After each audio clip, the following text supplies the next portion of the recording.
Welcome back to another episode of the Brawn Body Health and Fitness Podcast. I'm so glad that you're joining us today. Today, I'm joined by Bree Woolard to be discussing how you can optimize your health and fitness while you're traveling. So we're talking things like workouts, nutrition, how to manage stress and keep your mental health in check and all that sort of thing while you're traveling. Bree is an expert when it comes to this sort of thing, as she just returned from a multiple month-long trip to Thailand. Before we get to this episode, though, here's a quick word from some of our sponsors. This episode is brought to you by CTM Band and CTM Recovery Products. These are the exact soft tissue recovery tools that I'm using on myself and with my patients day in and day out. CTM Band was founded by Dr. Kyle Bowling, a sports medicine practitioner who treats professional athletes, and he was a former guest on the Brawn Body Health and Fitness Podcast. You can check out his website at the link below and use the coupon code BRAWN10 to save 10% off your order from CTM Band. Bree, welcome to the podcast. Really excited to have you on today. Yes, thank you. Happy to be here. So for those who aren't familiar with who you are or those who haven't seen your social media pages and that sort of thing, would you mind sharing a little bit about yourself and who you are and all the amazing things that you do?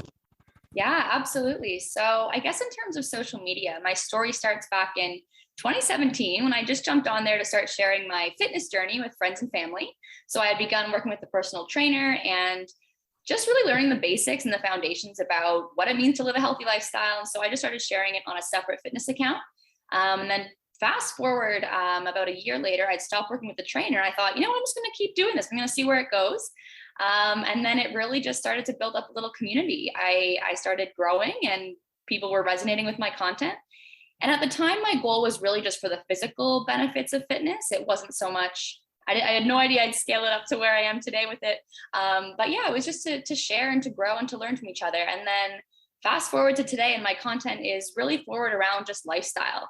I went to business school, then I went to in consulting full time, and my life kind of became a mix of everything. It wasn't just so focused on fitness, and it's still a big part of my life, but I realized there's a lot in life we have to work around when it comes to living a healthy lifestyle.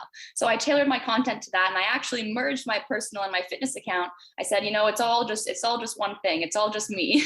And so most recently, I quit my job in consulting, actually went on a solo trip to Thailand for 2 months. And all this time I've been sharing this journey. And so my content today is a lot around more about mindset, motivation, reaching your full potential. It's a very long-winded way of saying my account today, I'm on TikTok and Instagram, and it's sharing just about lifestyle, living your best life, and just not being afraid to really walk in a direction you are passionate about. So that's a little bit about me. Fitness is still a very big part of my life, but I've really learned that it's not so much a black and white. This is fitness, this is the rest of life. It all works together, and a lot of my content is focused around the gray zone. Is what I like to talk about. So it's all about balance and lifestyle and just doing it as we go. So big, long-winded answer for who I am on social media, but that is the gist. So you mean to tell me that you can balance fitness and a fun lifestyle and travel all at the same time? Really? It seems like so many people make it out to be the opposite, that, your life has to be fitness, period, or your life has to be partying, period. Like, it feels like so many people think that life is so like sectioned off or segued in a way, and they don't understand that things can actually overlap with one another. Absolutely. No, it really is a science and an art. This is a balance that it's hard to achieve, but it's definitely possible. And you're absolutely right. It's the black and white mindset of thinking this is, this is my fitness side of my life, and this is the fun side. And when you can make it work together, it's really amazing. It's the best way to live. You just feel more balanced and all around happy. So I'm happy to dive into that today if you want to hear more about it. Of course. But first, I want to hear more about this trip to Thailand. So you just up and quit your job and took a 2-month trip to Thailand impulsively, it sounds. Quite literally, yes. It was, it really was on the more spontaneous side. When I think of it, it was almost like, okay, well, I could wait until it feels like things are, maybe I have more income saved up. I could wait till I'm 27 when that's a more normal time, but there really is no right time is what I realized. So I resigned from my full-time role at a big four company in January of this year. And I thought, there's really no better time than right now. And I would highly recommend, doing that for anyone. I know it's a luxury, not like it's scary to quit your job and to just leave like that. But not having that feeling that I have to come back to something or timeline that I had to be there was really worth it. So I did pretty much up and leave, and I went for 2 months. Yeah. That's awesome. That's awesome. And I think that speaks to the importance of, unfortunately in life, time is finite, right? You don't have forever to go every place and see everything. Mm-hmm. So if you start putting the things that you want to do or the places you want to go, if you start delaying that and pushing it off, hey, I'll get there later, you might never get there for all we know. So you might as well just take the trip and jump into it, because that experience could be a life-changing thing for you. You never know who you're going to meet when you're there. To give an example of that, just on Sunday, I had a call with a friend and a past podcast guest. She's traveling to Italy. She's been working there for about 6 weeks now. She's working remote. Her job is based in the US, but it's a remote job. So she just up and took a trip to Italy, and she's living and working there currently.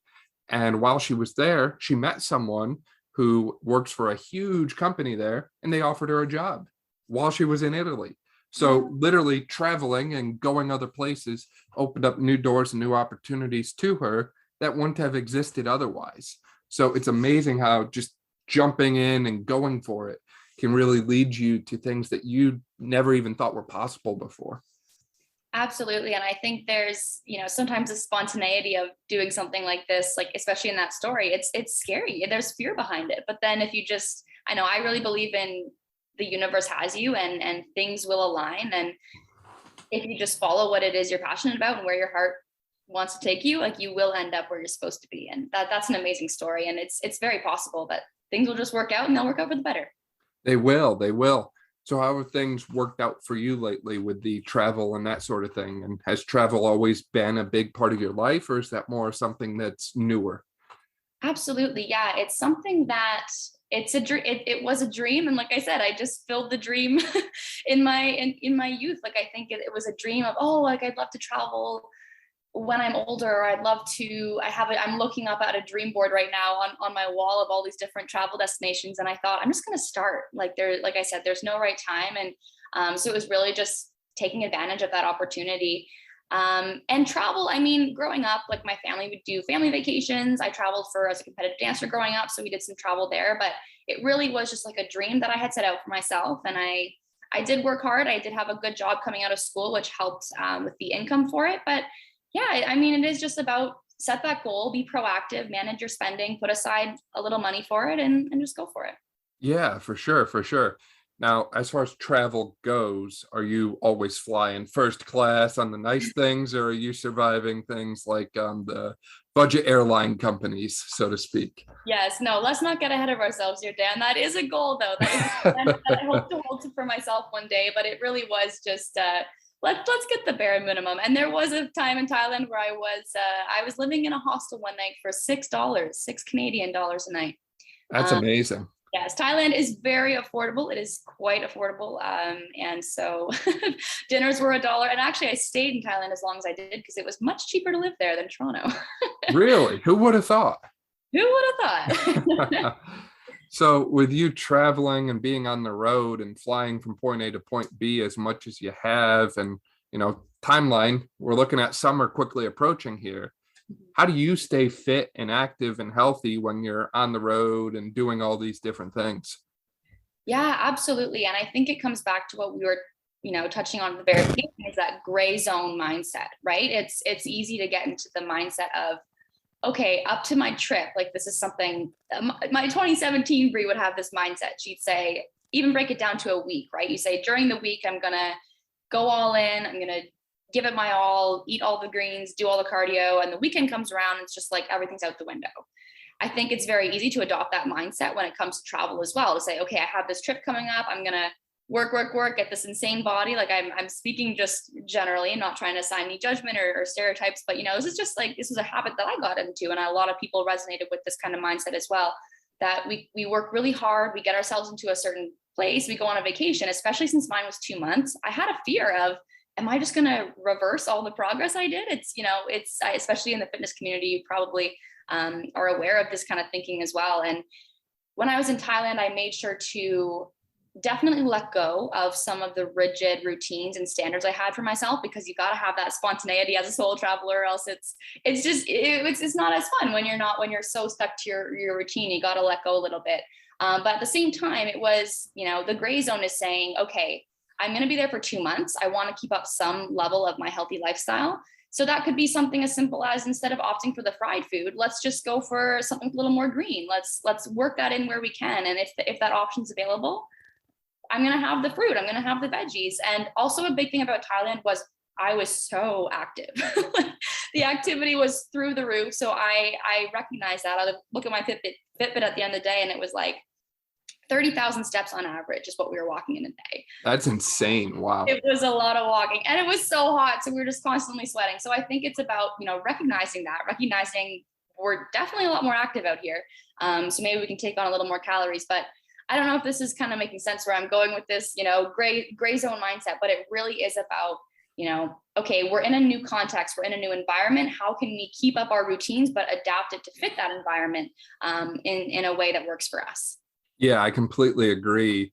And I think that also speaks to the importance of individualizing your approach to whatever trip you're currently going on, right? So in your case, you knew that you were going to be taking 30,000 steps a day. So you probably didn't need to go out and run 10 miles a day on top of that. Exactly. For some people, like say you go to the beach and 90% of your time is going to be spent laying down, tanning or reading or whatever that way, then hey, maybe wake up and go for that morning run on the beach, see the sunrise, that sort of thing. Get your steps in earlier in the day. And then later on, you won't feel as guilty about sitting around and spending, that kind of time. Not that you should feel guilty about downtime in the first place, but if that's something that's on your mind and you want to address the fitness component, fit it in where it makes sense and it's not going to detract from the point and purpose of your overall trip. Absolutely. And you touched on something important, the feeling of guilt, and there's this self-sabotage, for lack of a better word, that comes with it. And I think I've learned a lot recently in the power of forgiveness, understanding like, okay, you know what? Yes, this is an amazing trip. It's not about totally letting go of these goals for yourself and letting go of this routine. Sometimes I feel sluggish when I don't eat right or don't get my activity in. So, but there are days that it just won't happen, and there are days that your calorie intake is greater than your expenditure. But it's about forgiveness, right? It's saying, okay, you know what? I have the rest of my life to get in shape. Sometimes I just like to remind myself of that once this trip is over, like we're back on track. But it comes from a place of forgiveness and saying, it's okay. It's okay if you have a day that's just a little off also. Right, maybe not 2 months of off days, but yeah. Right. And don't get so hyper focused on the little things, right? Like you brought up calories. Well, if I base everything off of my calorie count for the day, if I go out for dinner and I have, a steak, a sweet potato, a salad, like those are all healthy things, right? Mm-hmm. I've got my protein, I've got my vegetables, I've got a clean carb source, all that sort of thing. Maybe I have a glass of wine in there too, because hey, it's, a trip, a vacation.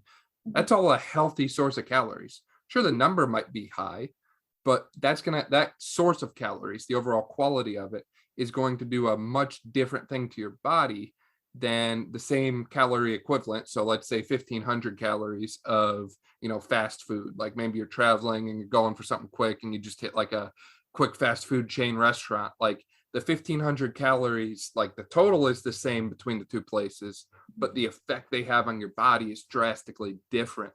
So don't get so hyper focused on the little things like the calorie number, when in reality, the quality is going to be drastically different.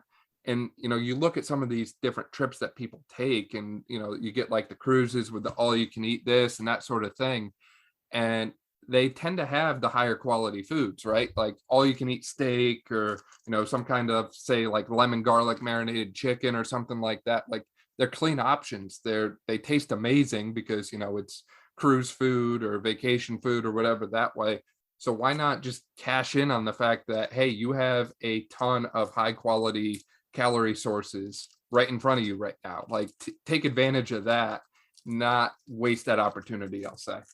I could not agree more. And it's about the macronutrients, right? Like, I think this is something my trainer back in the day did really set the, like, lay the land for me. He said, this is how a plate comes together. And I think not only is it just from, a physical standpoint, it just also makes you feel good when you're getting those nutrients. If you're having these active days, you're sweating a lot, you're out, you're active, your lifestyle's changing.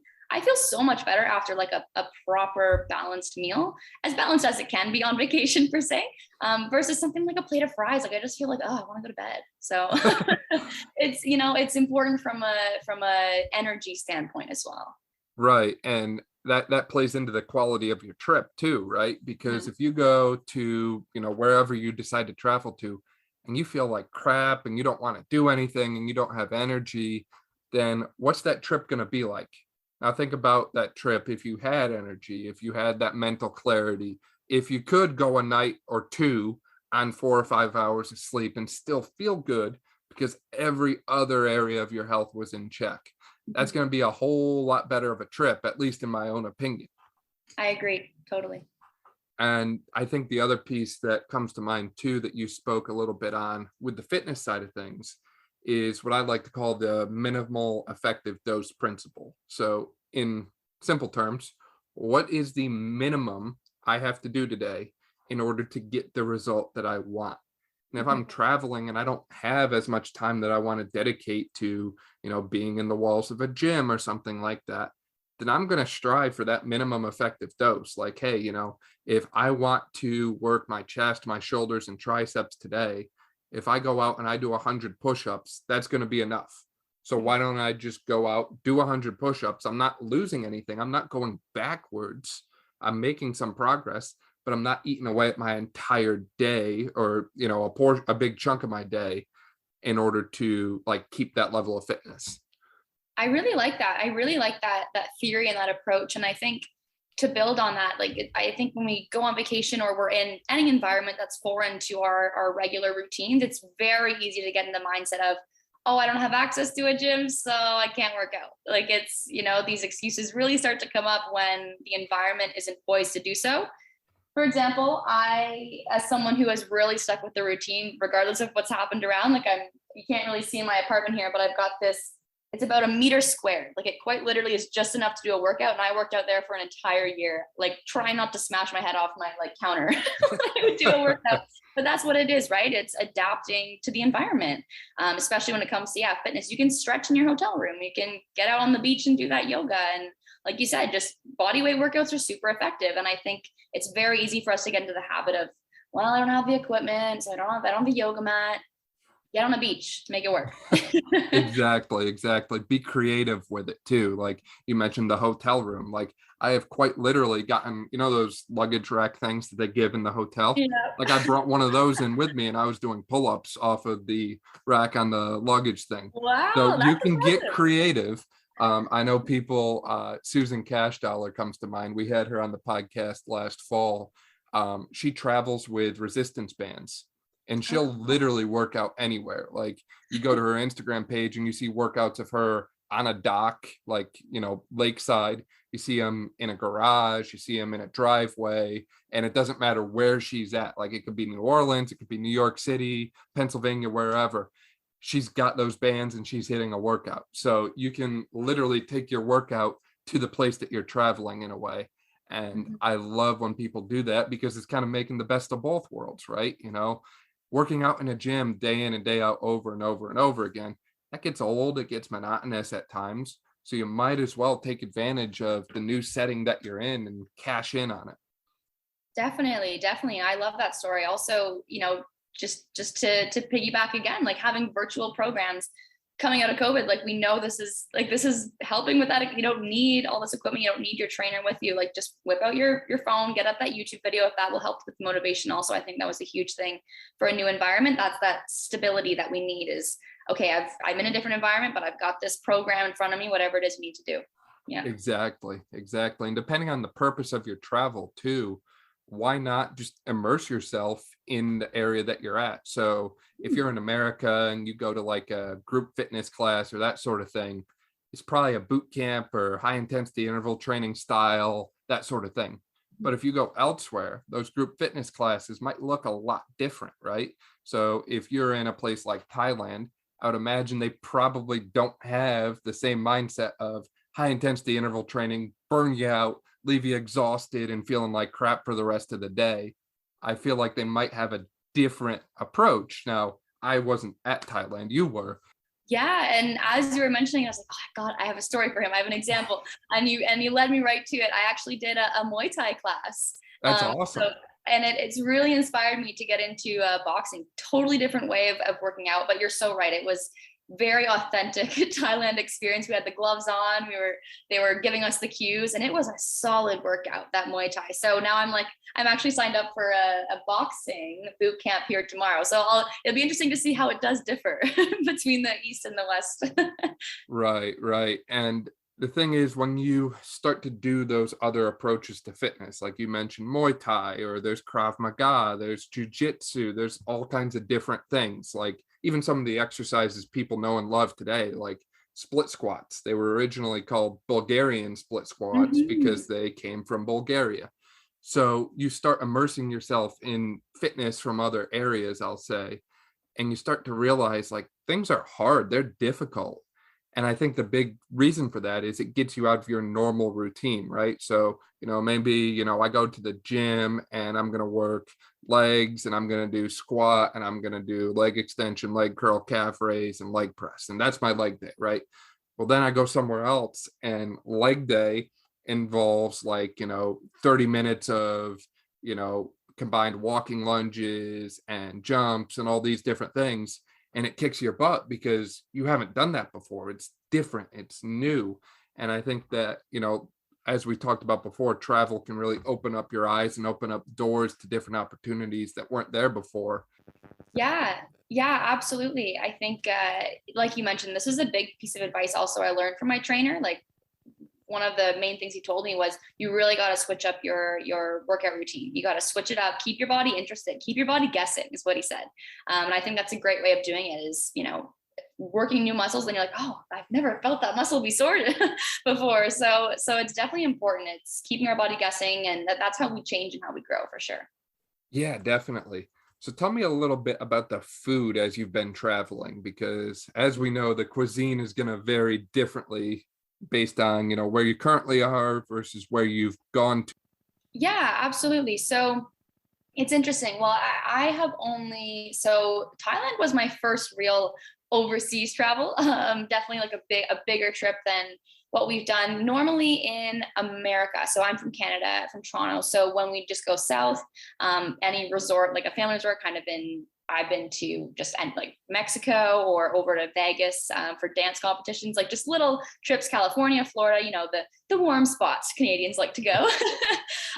It was, I think, a lot easier to make better decisions just because we had the information. It was more familiar, right? We're still within North America. So I think, we had the familiar brands and there was a little more control around that.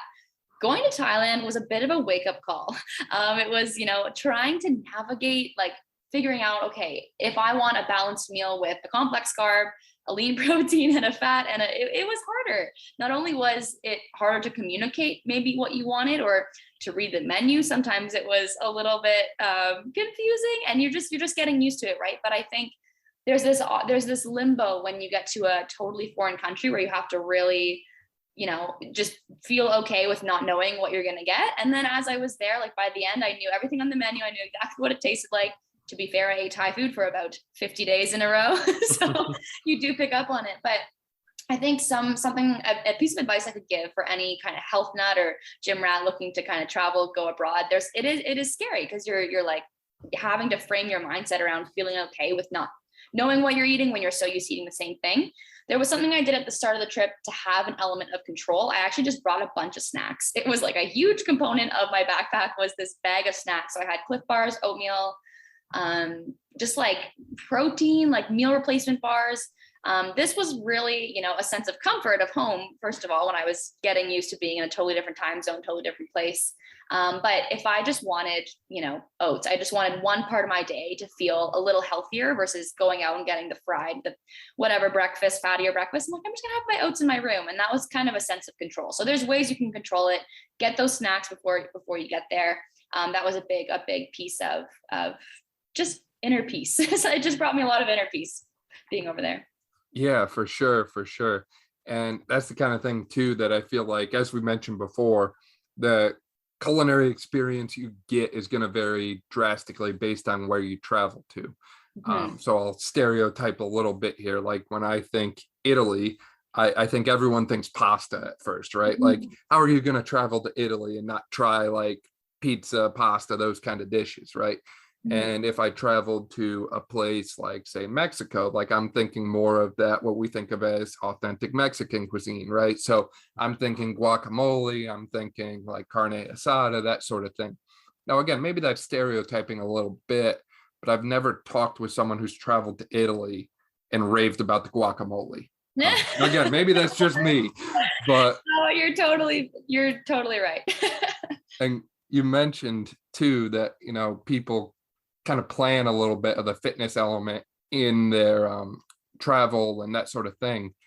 I'm trying to remember where I've seen this one before, but people are taking like trips to this gym. It's called like a jungle gym or something like that. I keep seeing people post about it, but it's like literally a big like outdoor gym in the jungle, for lack of a better way to put it. And people are traveling there because it's like super cool. Or people that I know are taking these like, week-long vacations and trips to Texas because they want to train at the Alpha Land gym, which is incredible. But I've never like thought of the concept of like taking a vacation to go to the gym before, but people are doing it. It's crazy. Interesting. Sorry, so that's just in Texas there? Well, the what's it called there? Alpha Land, the new Alpha Elite gym, that's in Texas. I see. Okay. I'm not sure where this jungle gym place is. I want to say it's like Talam, like in the Caribbean or something like that. I'm not 100% sure. But I've seen so many people that are traveling there and it looks like super cool because it's literally like, outdoorsy jungle type theme. But I'm not 100% sure where it is.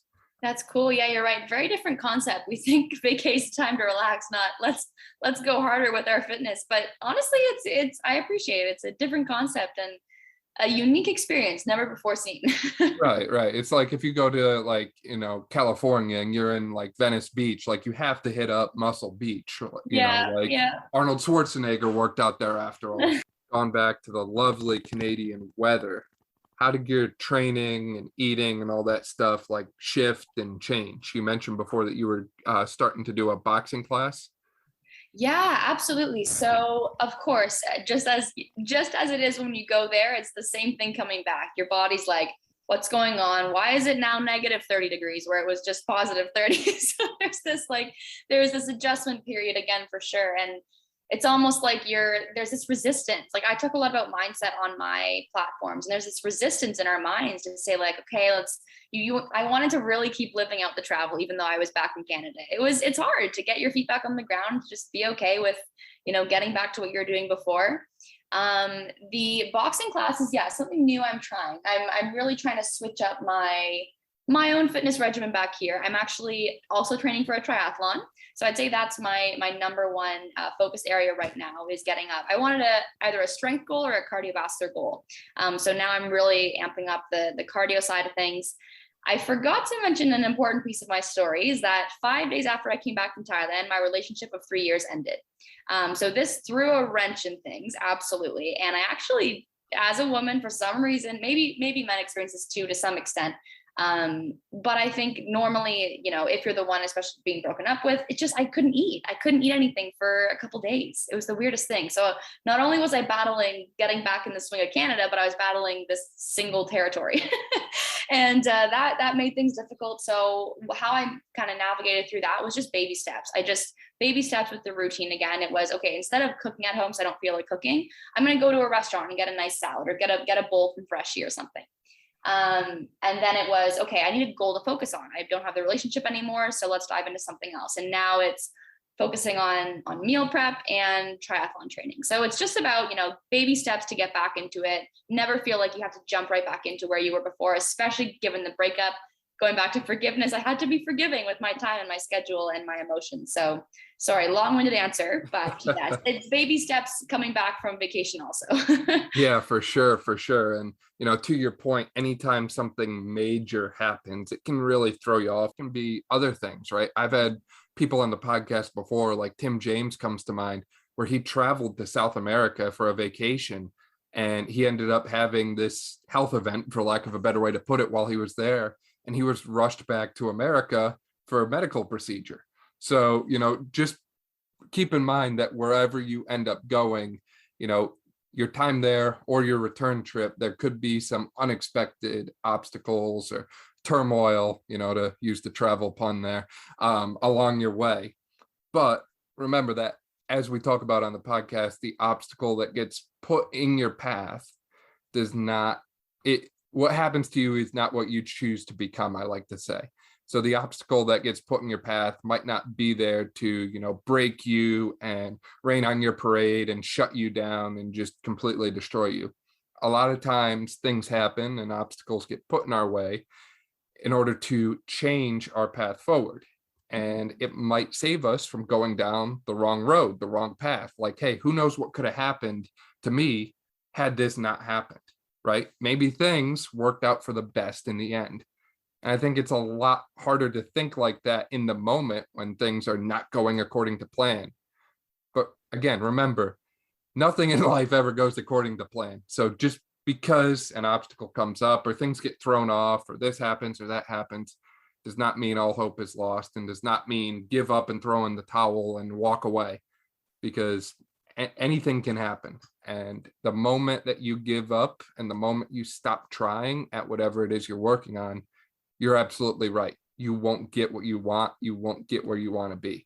Yeah. Wow. I really love that mindset. And that really resonates with, I feel like I'm watching a TED Talk right now. Like that really resonates with me too, Dan. And it's like, you're absolutely right. I heard a quote as well one time that said, you can't control your first thought, but you can always control your second. So something drastic happens, it's human, it's natural, it's automatic to panic, to freak out, to assume the worst, and to figure like your life is over, it's ending. It's everything I've worked for is coming to an end. And it's absolutely not the case. Like, it's, if anything, it's the universe saying, here's another obstacle for you, and it's going to strengthen you and to pull you out to be a better person. I think a great example is the pandemic we all just endured. We saw new businesses, we saw new bands, we saw new inventions come out of that. And those are the people who really took advantage of the opportunity and said, okay, this is an obstacle. It feels like an obstacle, but let's adapt. Let's work through it. And now we're coming to the other side. And we're like, oh, we have this flexible work schedule. We have, there's all these things that are emerging where people are just more connected to each other. And I think that's the mindset you always got to have is, okay, what's the good that can come out of this? What's the silver lining? First, feel the feelings, feel the emotions, and then move on. Reframe it. Yeah, exactly. And I feel like in general, we are almost programmed in a way to look at the darker side of gray instead of the brighter side of gray. Mm-hmm. And we really need to find ways to look at the positivity in anything and everything, because regardless of what happens, right? Maybe you go on a vacation to the beach and it rains every day, right? Well, that's not necessarily a good thing or a bad thing. That's what happened. How you react to it is going to make it a good thing or a bad thing. So yeah, maybe you planned a trip to the beach with your family and it rains, so you can't go on the beach, you don't want to go in the water, that sort of thing. What are you going to do instead? Well, maybe, depending on where you are, you find indoor activities to do together. Maybe that looks like an indoor mini golf course, or you go out for different foods, different museums, that kind of thing, and just all be together and enjoy each other's company somewhere else. So just kind of reframing that mindset around the things that happen to you when you travel, because as we both know, travel can be very stressful, right? I'm sure we all have that one travel horror story that comes to mind. And if you can get your mindset right about it, it's going to make traveling so much more enjoyable. as opposed to a stressful nightmare that so many people have endured in the past. Definitely. Another quote for you. I'm a big quote person. It's exactly what this is supposed to be for, though. It's what happened. It couldn't have happened any other way because it didn't. Right. It's just accepting things are happening for you and not to you. Right. Yeah. And that makes me think of like the financial analogy, right? There's 86,400 seconds in a day. So think of you have $86,400 in your bank account and something bad happens and somehow $30 of it goes missing, right? So in your day, you lost 30 seconds because of something. Are you going to waste the rest of your money trying to get that $30 back? Or are you going to waste the rest of your time that day trying to get those 30 seconds back? Or are you just going to move on, right? Maybe you go to a place like, an amusement park, something like that. You're in line for like a roller coaster or something, and one person bumps in front of you. Well, are you going to lose your mind and just, or are you just going to realize like, well, it's probably okay. It's just one person. I'm still going to get on the ride. Everything's going to work out. Like, don't completely lose your mind over little ththings like that. Mm-hmm. If it's not going to matter in 5 years, don't spend more than 5 minutes thinking about it. Yeah, exactly. And again, it makes me think of different travel horror stories. So I'm curious, have you ever had any times when you're traveling on the road where things don't go quite as according to plan outside of your return from Thailand? Yeah, absolutely. So again, I'm just going to speak to, because Thailand was really like, I really threw myself into solo travel. I'm going to stick with that example. Oh my gosh, there was a handful of times. And this really built up, like I'm a sensitive person, I'll admit it, but this really thickened my skin quite a bit, some of these experiences. I think the main thing was the time change, just for time difference, from Thailand to Canada is quite literally 12 hours. So it's actually the opposite. So anytime I'd run into a problem, there was this roadblock where I couldn't just call my ex-boyfriend, but I couldn't call anyone at home. I couldn't call my parents. It was 3 a.m. So I had to really work through things on my own.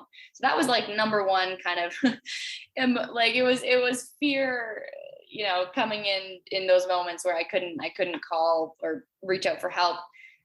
There was one instance where I was about to start on my group tour and something was happening with my phone that day. My card wasn't working. Everything was just, nothing was going to plan. Visa, there was just a lot going on. And I was in an airport. I was in the Bangkok airport and I was trying to find my tour group and it was just not working out. I was spiraling from 10 a.m. to 5 p.m. that day. I was in the same, oh gosh, I'm like reliving this moment. I was in the same like terminal of the airport, just trying to ask for help. And I was trying to ask, and it was my first experience of like, this place is not Canada. This is the other side of the world. And you'd ask for help and they'd send you to another booth. And then you'd have to pay for a pay phone and the number wouldn't go through. And then I go ask for help and I'm now crying in this moment. And someone took a photo of me because I'm white and I'm blonde. Like it's the epitome of beauty over there. It's really sad. It's really upsetting, but I was photographed a lot as like a celebrity. I'm like, this is the weirdest thing ever. But it was like in that moment where I'm like, I need you to help me, boom, photo. And they couldn't help me. And it was just so strange. And I felt like I just wanted to turn around and go home. But again, it's in those moments where the first thought is to crumble, but you can say, okay, I could crumble and I could just feel hopeless in this moment, or I can just take, what's the next step? Like, what's the next step I have to take? Not 18 steps from now. What's the next best one? Okay, I'm gonna get something to eat because that's not helping. So I actually got a donut. This was a forgiveness moment. I'm like, I just need to feel okay. There's a Krispy Kreme right in front of me. So I got that donut. I shared all this on my Instagram story, by the way. I like really posted everything. So if you're keen to hear more stories, they're still coming up on my Instagram. Anyways, yeah, that was a big moment. And then in that moment, I realized like you can panic, but it's so much easier to just like, oh yeah. So that was the start of my trip. And then these kept happening. These moments kept happening throughout the trip where things just weren't going to plan. The ferry left before you could get on, but it's like, you can panic or you can just figure out what's next. Like panicking and worrying really doesn't help anyone at the end of the day. It's natural, but as soon as you can like shut it down, it's all good. And then I feel that so much more when I came back to Canada the other night. I'll be honest, sorry, I'm rambling. Keep going. You've encouraged a ramble, Dan. I knew this was going to happen at some point in the podcast. But the other night, for example, my friend spilled her drink on me. Like, not even a cute little like, oop, like if she's listening, she knows who she is. It was a full on, like, I was covered in this drink. And initial reaction, 2017 Bree would have had a meltdown. She would have left the bar. She would have just not felt okay. But I was like, this is hilarious. This is awesome. Like, my mindset was instantly like, this is so funny. I'm just going to go to the bathroom, take a quick rinse, and then be fine. You know what I mean? So I think it's random story, but it just means like those moments of struggle, of, when you're basically, what I'm trying to say is problems are no longer problems anymore. They're just funny things you just laugh off and move on. Right. And taking those things that happen as an opportunity, right? So, I'm thinking about where I went to college right now. There was a huge micro brew right next to the outlets. So if I'm there and, I get like a spilled drink or something like that, hey, does anyone want to go over and go shopping real quick? Like, just use that as a reason to go get your retail therapy in as well, Yeah. right? So kind of looking at things that happen as opportunities instead of obstacles. And I gotta ask too, so you weren't milking that whole photograph thing as like, oh yeah, I am a celebrity from America or Canada, you can find me online, that sort of thing? No, you know what? And it's always been a dream of mine to not be famous, but to just be to be known and recognized and to have a large following. But this was purely like I felt like a princess. I honestly went to hostels and it was charming, but also kind of sad. I wanted to say, like, you are also beautiful. Like, you're also beautiful, and beauty is not, but it was just so interesting to see, like, that is the standard over there. And I remember being warned, like, be careful of the moisturizers and the sunscreens you buy, because there's skin whitener in them. Like, it's the epitome of beauty. Like, they lighter skin and all that stuff is but yeah, you're right. I tried to bask in it, but it was hard. It was weird. Definitely a strange experience. Yeah. For sure. Have you ever had any of those moments where someone comes up to you and they're like, hey, I love your TikTok or something like that? Oh my gosh.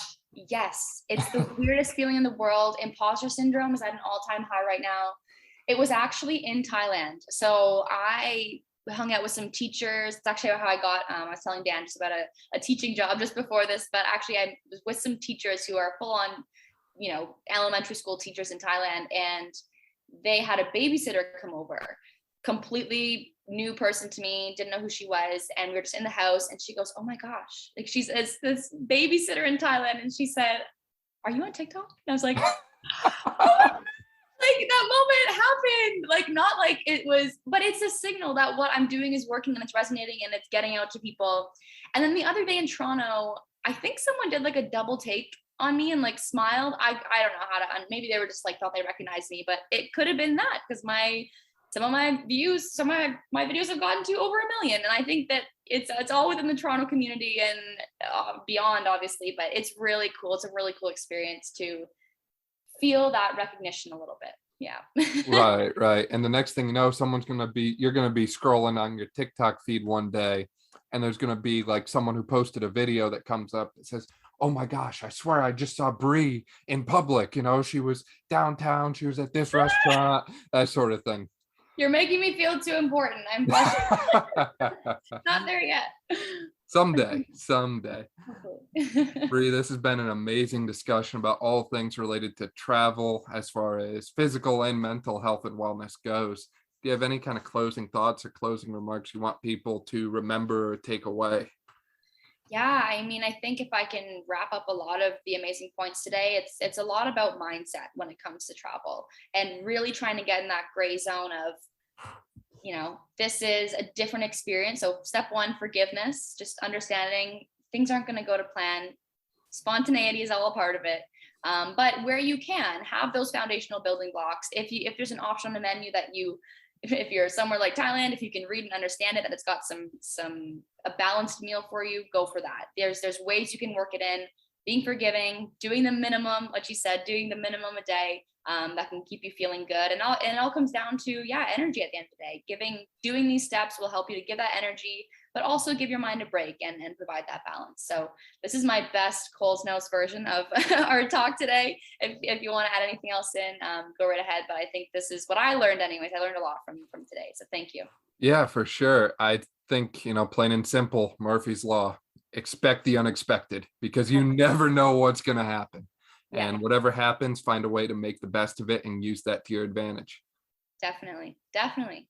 Awesome. Bree, Thank you for so much. people who want to keep up to date with you on social media, that sort of thing, where can they find you?